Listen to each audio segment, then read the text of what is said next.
couple of years ago, if you remember one of our first episodes, I predicted what the outcome of the Washington, at the time, football team was going to be. Yeah. I'm like, well, we see all these allegations with Dan Snyder. There's no way he keeps his team. He's going to sell his team to Jeffrey Bezos. And now there's reports that Jeffrey Bezos had sold the Washington Post so that he can buy the Washington Commanders.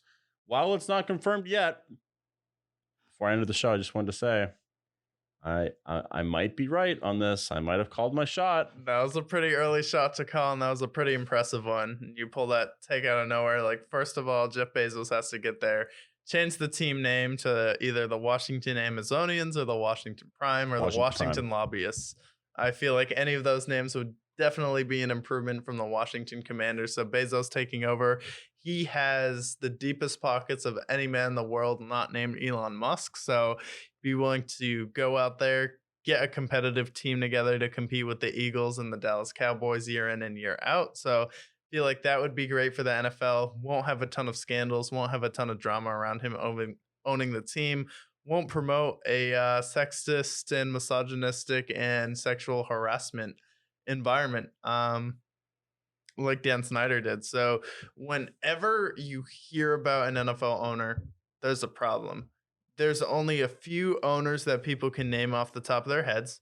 You know the Rooney Rule, Pittsburgh Steelers. You know the Mara family. You know Jerry Jones. Jerry Jones. You know Robert Kraft, and you know Mike Mayock.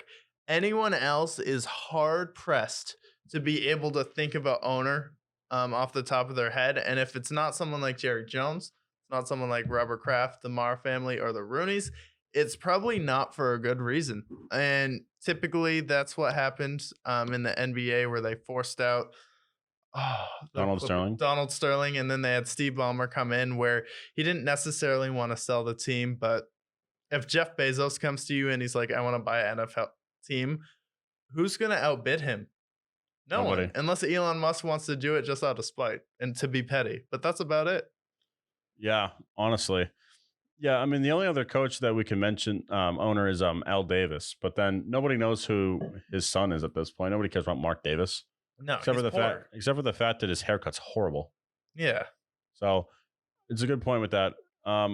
Interested to see where the Commanders go with this. I feel like if Jeff Bezos wants the Commanders, he's going to get the Commanders.